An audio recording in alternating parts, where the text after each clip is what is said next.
अस्सलामुअलैकुम स्टूडेंट्स, कैसे हैं आप सब। उम्मीद है आप सब खैरियत से होंगे। अल्लाह ताला आपको बहुत सी कामयाबियों से हमकिनार करे और इल्म की दौलत से माला माल करे। चलें आज का लेसन हम स्टार्ट करते हैं। आज हम क्वेश्चन नंबर 5 स्टार्ट करेंगे, एक्सरसाइज 1.6 का।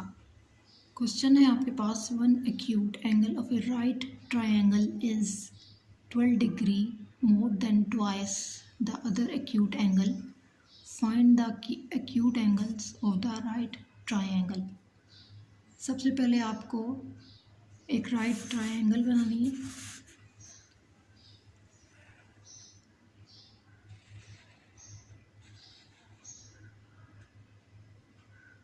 राइट ट्रायंगल का ये एंगल तो हमें पता है कि ये 90 डिग्री का होता है।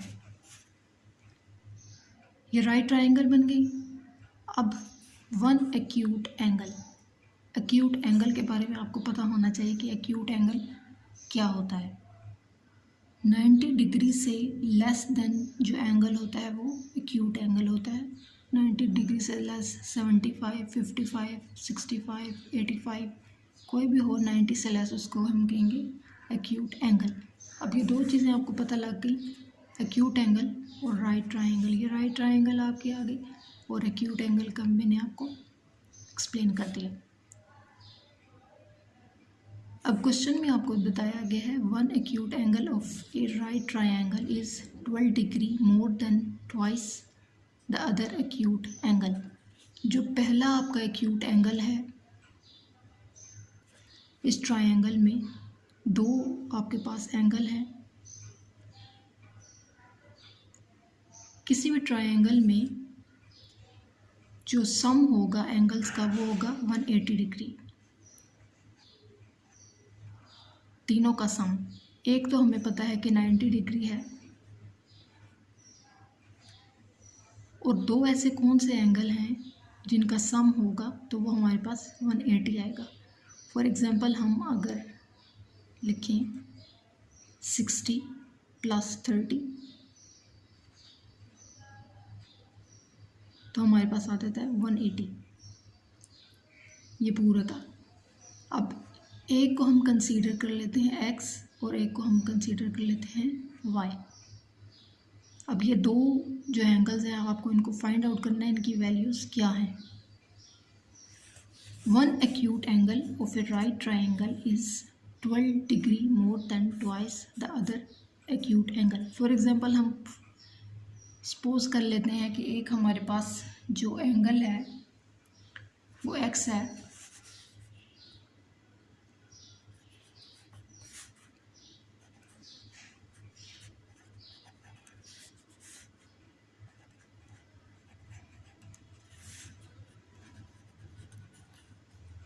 दो एंगल्स की बात हो रही है यहाँ पर। One acute angle of a right triangle is 12 degree more than twice the other acute angle. दूसरा एंगल जो है उसको हम कंसीडर कर लेते हैं y।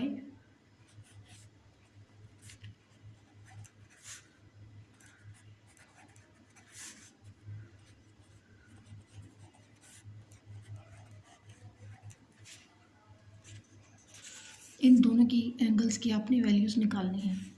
जो फर्स्ट एक्यूट एंगल है उसके बारे में आपको क्वेश्चन में इंफॉर्मेशन दी गई है। One acute angle of A triangle, right triangle is 12 degree more than twice the other acute angle. जो पहला एक्यूट एंगल है आपके पास जो हमने सपोज किया वो x है, वो 12 डिग्री जो है वो ज़्यादा है दूसरे एक्यूट एंगल से, डबल है, ट्वाइस 12 डिग्री डबल है दूसरे एक्यूट एंगल से। दूसरा एक्यूट एंगल है हमारे पास, पहला एक्यूट एंगल है हमारे पास ट्वाइस डबल है और ज़्यादा है 12 डिग्री। ये हमारी फर्स्ट इंफॉर्मेशन बन गई। वन एक्यूट एंगल जो कि x है, दूसरा एक्यूट एंगल जो कि y है, ट्वाइस है दूसरे एक्यूट एंगल के डबल यानी ट्वाइस, और 12 डिग्री ज़्यादा है, 12 डिग्री ज़्यादा है, 12 degree more than twice the other acute angle, 12 degree ये हमने लिखा। अब हम इसको इक्वेशन बना लेते हैं इस तरह, 2x माइनस इसको हम इधर ले आए y इज इक्वल टू, इसको अगर हम इधर ले आए तो ये -2, ये हमारे पास फर्स्ट इक्वेशन बन जाती है। और सेकंड इक्वेशन है हमारे पास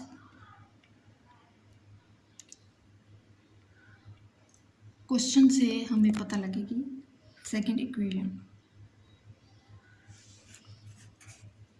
फाइंड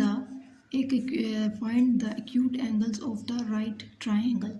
राइट ट्राइंगल की बात हो रही है तो राइट ट्राइंगल का जो सम होता है, दो एंगल्स का सम, वो होता है 90 डिग्री का। अब ये तो एक 90 डिग्री का एंगल है हमें पता है, और ये दो एंगल्स इनका सम जो होगा वो होगा 90 डिग्री, एक 90 डिग्री और इन दोनों का सम होगा 90 डिग्री, तीनों का सम होगा तो 180 डिग्री। अब ये दो अननोन है, लेकिन एक इन्फॉर्मेशन हमें ये भी पता है कि sum of two angles in right triangle is 90 degree, इन दोनों का सम जो होगा वो होगा 90 डिग्री। तो एक एंगल है हमारे पास x एक्यूट एंगल, दूसरा है हमारे पास y, और इन दोनों का सम जो होगा हमारे पास वो होगा 90। ये दूसरी इक्वेशन आ गई।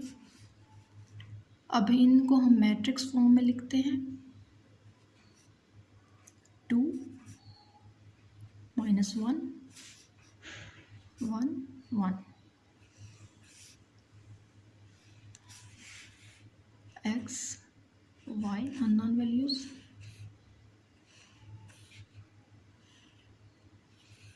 and constant values 90। ये आपके पास आ गया मैट्रिक्स A, ये हो गया X और ये हो गया P। X is equal to, इसको इक्वल्स के उस तरफ ले जाए, -1 B। ये आपके पास थर्ड इक्वेशन आ गई। इन्वर्स का फार्मूला आपको पता है,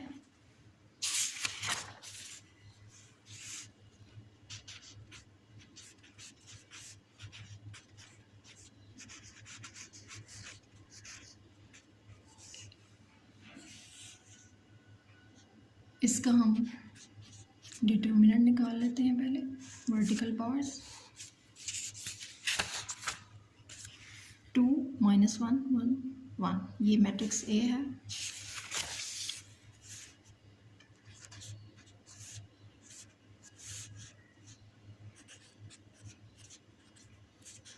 टू 1 -1 2 -1, 2 माइनस के साथ मल्टीप्लाई तो +1, और ये हमारे पास आ गया 3। डिटर्मिनेंट, अब एडजॉइंट ऑफ ए, डायगोनल्स के पोजीशन चेंज करनी है, ऑफ डायगोनल्स के साइन, जो नेगेटिव है वो पॉजिटिव, जो पॉजिटिव है वो नेगेटिव। अब पुटिंग वैल्यूज इन इक्वेशन 3,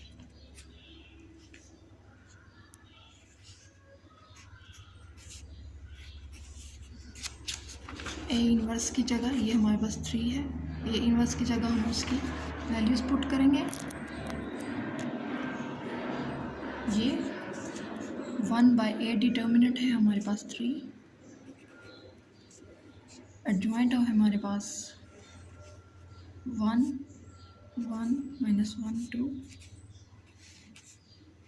और b की वैल्यू है हमारे पास -12 90। सबसे पहले हम इन दो मैट्रिक्स को मल्टीप्लाई कर लेते हैं आपस में। 1 minus 12 plus 1 into 90 minus 1 into 12 minus 12 plus 2 into 90 1/3। ये अब आ गया हमारे पास -12 प्लस 90, माइनस माइनस के साथ मल्टीप्लाई होगा तो प्लस 12 180।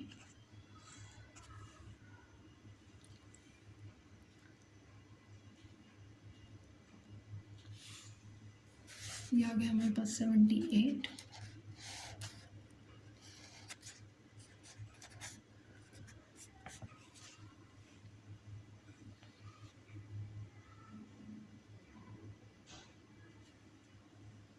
और ये आ गया हमारे पास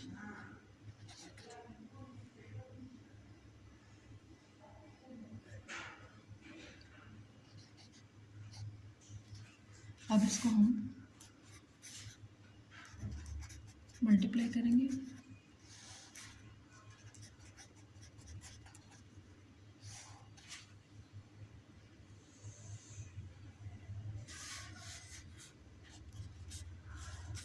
थ्री के साथ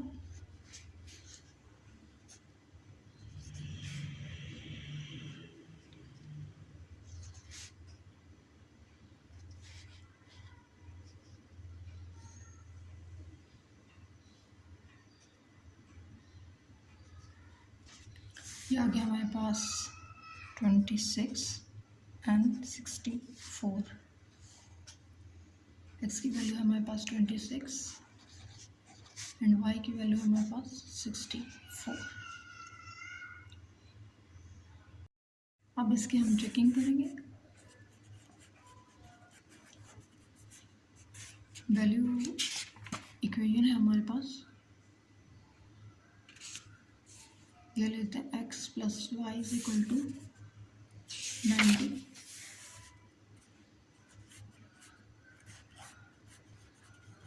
x की वैल्यू हमारे पास 26, y की वैल्यू है हमारे पास 64।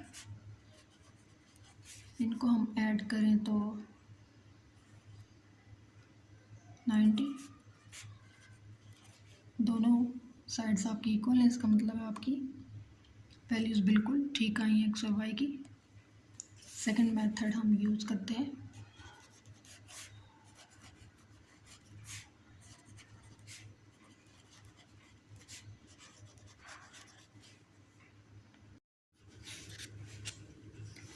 ए की वैल्यू है हमारे पास 2 माइनस 1 1 1 और बी की वैल्यू है हमारे पास -12 90।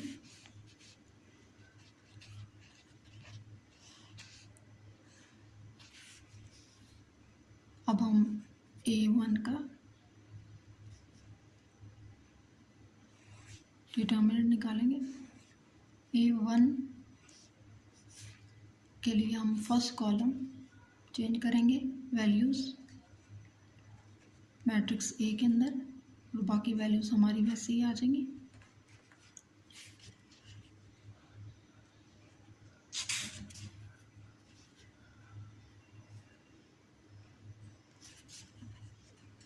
इसका हम डिटर्मिनेंट लेंगे -12 1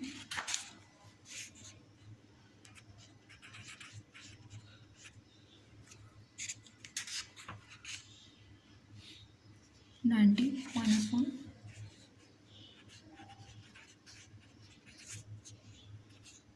ये आपके पास आ गया 12। माइनस में माइनस और माइनस मल्टीप्लाई होगा तो प्लस, और ये आ गया आपके पास 90। इसको जब हम सॉल्व करते हैं तो ये हमारे पास आ जाता है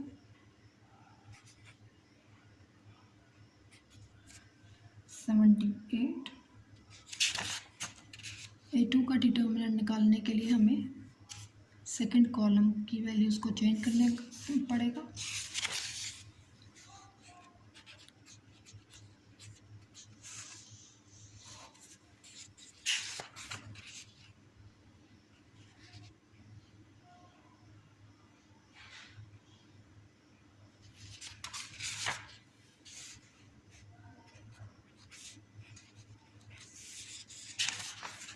और बाकी वैल्यूज़ आपकी वैसे ही आएंगे 2 और 1। वर्टिकल बार्स में डिटर्मिनेंट जब भी निकालते हैं हम लिखते हैं 2 × 90 -1 to -12 180 माइनस माइनस के साथ मल्टीप्लाई तो प्लस 12।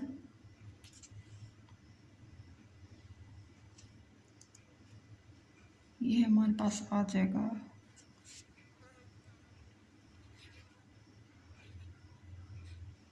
192।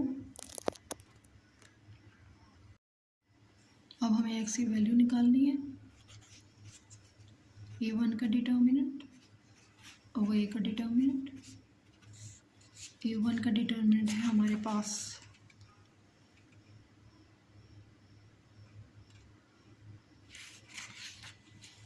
78 और a का डिटर्मिनेंट हमारे पास 3। इसकी कटिंग हो तो ये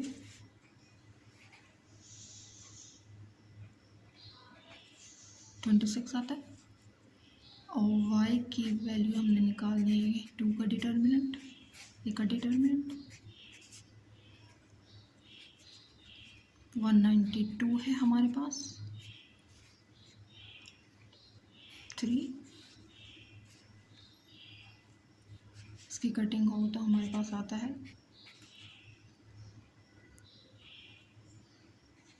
64। x की वैल्यू आ गई हमारे पास 26 और y की वैल्यू आ गई हमारे पास 64। ये दो एंगल हैं आपके पास जिनका सम है 90।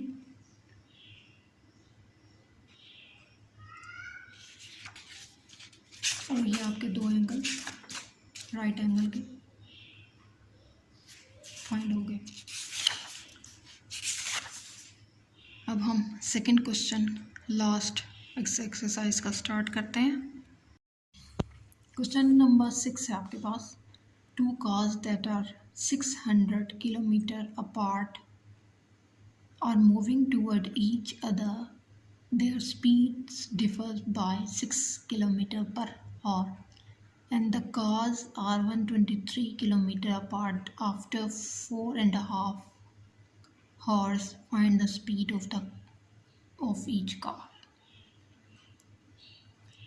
दो कार्स हैं जो एक दूसरे की तरफ आ रही हैं। फॉर एग्ज़ाम्पल आप सपोज करें एक कार है जो कराची से लाहौर आ रही है, कराची से लाहौर, और एक है जो लाहौर से कराची। दो कार्स हैं, एक लाहौर से कराची, एक कराची से लाहौर। दो कार्स हैं, ठीक है। इन दोनों का आपस का जो डिस्टेंस है वो 600 किलोमीटर है। इनके बीच में अभी एक दूसरे की तरफ पहुंची नहीं है। ये कराची वाली लाहौर नहीं पहुंची और लाहौर वाली कराची नहीं पहुंची। इन दोनों का जो अभी डिस्टेंस है वो 600 किलोमीटर है। अभी फासला एक दूसरे से मिलने तक 600 किलोमीटर अभी फासला रहता है इन दोनों कार्स के बीच में।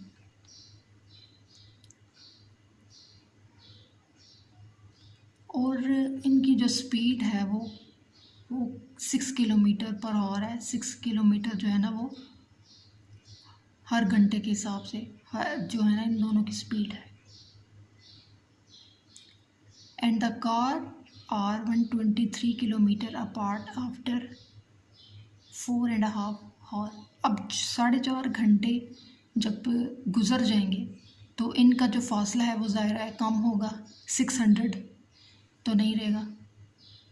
अभी 600 है इनका बीच का डिस्टेंस, आफ्टर 4.5 आवर्स, 4.5 घंटे के बाद इनका जो डिस्टेंस है वो हो जाएगा 123 किलोमीटर। ये कार जा रही है लाहौर से कराची और ये जा रही है कराची से लाहौर। अभी इनका जो डिस्टेंस है वो 600 किलोमीटर है। 4.5 घंटे के बाद इनका जो डिस्टेंस हो जाएगा वो होगा 123 किलोमीटर। और जो स्पीड है इन दोनों की वो 6 किलोमीटर है पर आवर। आपने इन दोनों कार्स की स्पीड जो है वो फाइंड आउट करनी है। अब आपको स्पीड जो है वो फाइंड आउट करनी है। तो हम सपोज करते हैं late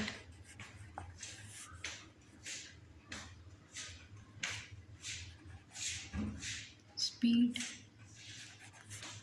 of car A into X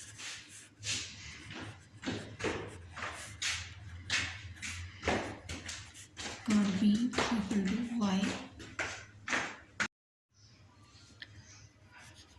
अब नेक्स्ट आपको जो है दो इन्फॉर्मेशंस दी गई हैं क्वेश्चन के अंदर।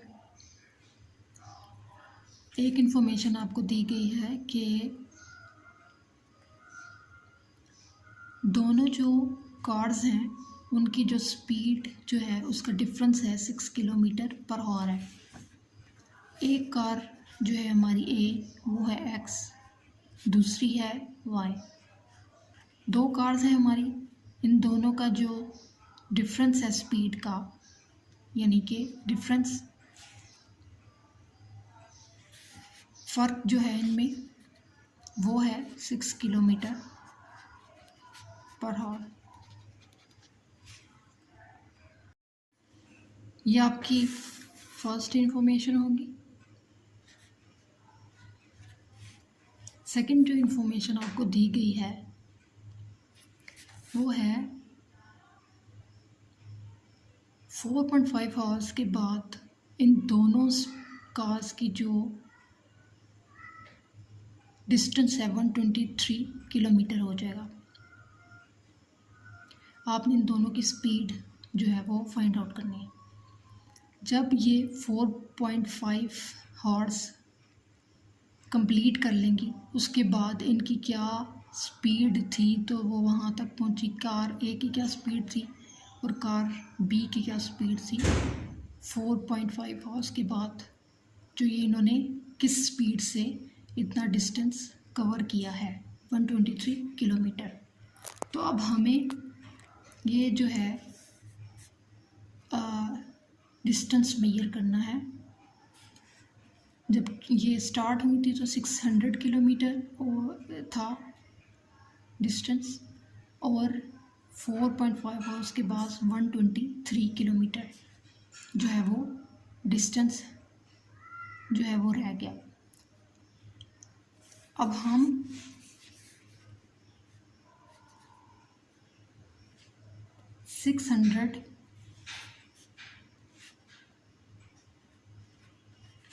फर्स्ट स्टार्ट जब हुआ और एंड पर 4.5 के बाद पहुंचने पर, ये दो हमें डाटा में मेंशन की गई क्वेश्चन में दो चीज़ें। जब स्टार्ट हुई कार्स 600 किलोमीटर और 4.5 आवर्स के बाद 123 किलोमीटर, इन दोनों का डिफरेंस हम अगर निकालें तो हमें पता चल जाएगा कि ये इन दोनों की जो है डिस्टेंस वो कि जो इन्होंने इस टाइम पीरियड में इन्होंने कवर किया है वो क्या है।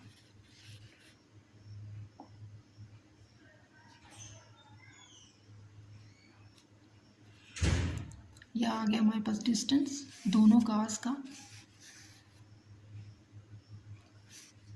अब हमें स्पीड फाइंड आउट करनी है कि ये यहाँ तक पहुँची जब 4.5 आवर्स के बाद, तो इनकी स्पीड क्या थी, किस स्पीड के साथ एक कार जो है वो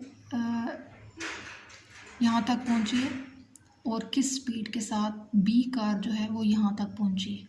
अब स्पीड जो है फाइंड आउट करने के लिए हमारे पास होता है फॉर्मूला डिस्टेंस ओवर टाइम। अब डिस्टेंस है हमारे पास, हमें बीच का जो है डिफरेंस नहीं पता। एक कार हमारी जो है वो 600 किलोमीटर, जब ये स्टार्ट हुई तो 600 किलोमीटर इनका डिफरेंस था दोनों का, और आफ्टर 2 हॉर्स के बाद इनका जो है डिस्टेंस वो 123 किलोमीटर हो गया।